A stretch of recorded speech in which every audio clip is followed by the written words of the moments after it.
আরেকটি হাদিসে আল্লাহ রাসূল বলেন, মান আহাব্বা সুন্নতি ফাকাদ আহাব্বানি ওয়া মান আহাব্বানি কানা মাই ফিল জান্নাহ।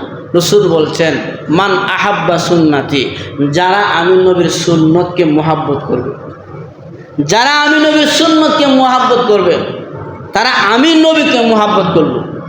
যারা আমি নবীর সুন্নতকে অনুসরণ করলো তারা আমি নবীর অনুসরণ করলো। যারা আমার নবীর সুন্নতকে ভালোবাসলো তারা আমি নবীকে ভালোবাসলো।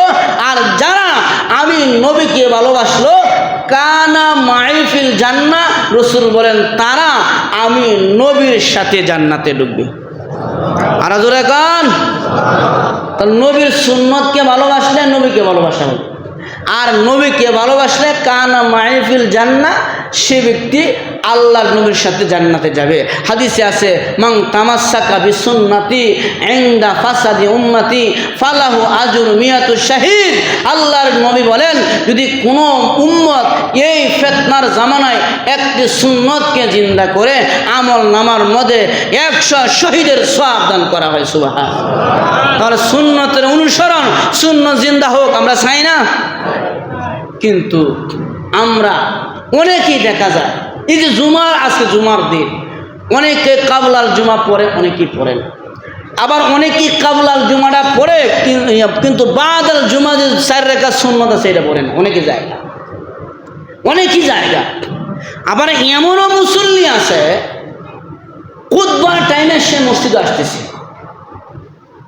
আবার নামাজের শেষে আসসালামু আলাইকুম ওয়া রাহমাতুল্লাহ কোয়ার পরে বেচারা গো দোয়াও করে না। তো এক প্রকার আছে সুন্নত আগে নাই, আয়া খুতবার টাইমে ঢুকে দুইটা আবার সবার আগে চলে যায়।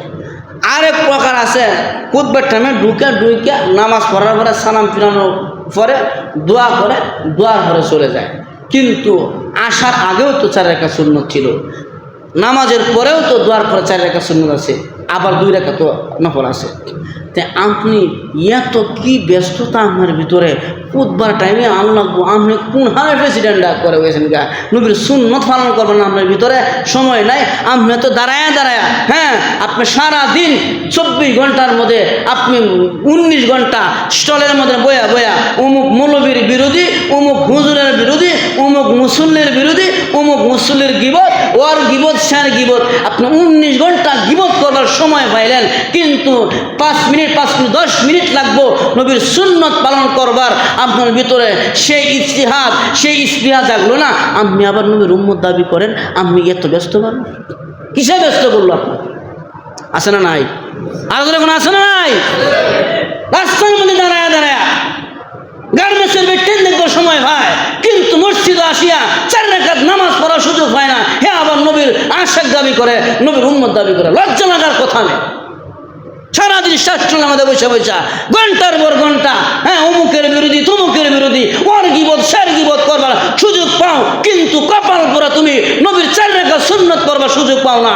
আসলে তুমি তোমার কপালে হাত দিয়া দেখো, তোমার কপাল পুড়ে গেছে। যেই কপাল পুড়ে যায় ওই কপাল আর মরার আগে জোড়া লাগে না, লাগে না। আমার কাছে আশ্চর্য লাগে, কি রে বাপ, তুমি এত ব্যস্ততা, তুমি 4 রাকাত সুন্নত করবার তোমার সুযোগ নেই। অথচ নবী বলছেন কানা মাইফিল জান্নাহ, সুন্নতটা কি আমার বাপের বাড়ি, বাপের বাড়ির সম্পত্তি নাকি? সুন্নত কথা না, নবী হাদিসের ইবারত আছে, মান আহাব্বা সুন্নতি, সুন্নত হাদিসের ইবারত, ডাইরেক্ট হাদিসের ইবারত, মান আহাব্বা সুন্নতি, যারা আমি নবীর সুন্নতকে মহব্বত করবে, ওমান আহাব্বানি, সে আমি নবীকে মহব্বত করলো। আর যে আমি নবীকে মহব্বত করলো কানা মাইফিল জান্নাহ, সে জান্নাতের ভিতরে আমি নবীর সঙ্গে ঢুকবে। সুবহানাল্লাহ। সুন্নতের কথাটা কে ছোট মনে করা যাবে না, ডাইরেক্ট হাদিসের এবারত, হাদিসের বাক্য। তাহলে আমার ভিতরে এই কথাটা কেন আসে না? আমি সুন্নতটা কেন মানতে পারি না? সুন্নতটা কেন পড়তে পারি না? কে আমি 10 মিনিট সময় মসজিদের সমস্যাটা কি? আমি মসজিদে আসতে মিনিটের সমস্যাটা কি?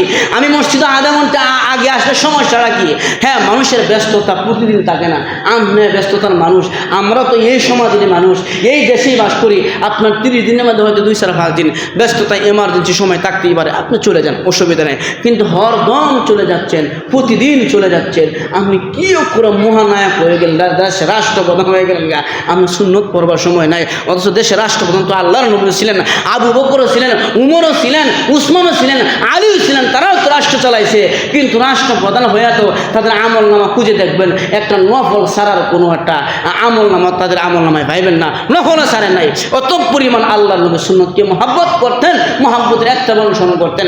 এজন্য আমার ভাইয়েরা, আপনাদের কাছে আমার করজোর আবেদন থাকবে, নবীর সুন্নতের প্রতি আমরা আরও দায়িত্বশীল হয়ে গুরুত্ব দেই। নবীর সুন্নতটা বড় জিনিস। নবী বলে গেছেন, আমার পরে আমার সুন্নত যারা আদায় করবে, আমার সুন্নতকে যারা অনুসরণ করবে, সুন্নত মোতাবেক চলবে, একটা সুন্নতকে জারি করবে, আমল নামার মধ্যে 100 শহীদের সওয়াব আল্লাহ তাআলা দান করবেন। সুবহানাল্লাহ। জন্য সুন্নতের প্রতি যত্নশীল হতে হবে, অবহেলা করলে চলে না। আমি বলছি, ছোটো ছোটো গুণাগুলো যখন নাকি আপনি ছাড়ে দিবেন, আর এই অভ্যাসটা যখন নাকি আপনার ভিতরে চলে আসবে, তখন এক সময় আপনি ফরজ ছাড়তেও আপনার বুক কাঁপবে না, আপনার শরীর কাঁপবে না, ফরজ আস্তে আস্তে আপনার কাছ থেকে ফত হয়ে যাবে। এই জন্য ছোটো ছোটো নেক আমল জারি করলে তখন বড় বড় নেক আমলের আরও গুরুত্ব হয়। আর ছোটো ছোটো যখন নাকি আমল ছেড়ে দিবেন, তখন ছোটো ছোটো গুনাহ যখন করতে অভ্যস্ত হয়ে যাবেন, তখন বড় গুনাহ করতেও আর আপনি দ্বিধাবোধ করবেন না। এজন্য ছোটো গুনাহও ছাড়া যাবে না, করা যাবে না, বড় গুনাহ করা যাবে না, ছোটো আমলও ছাড়া যাবে না, বড় আমলও ছাড়া যাবে না।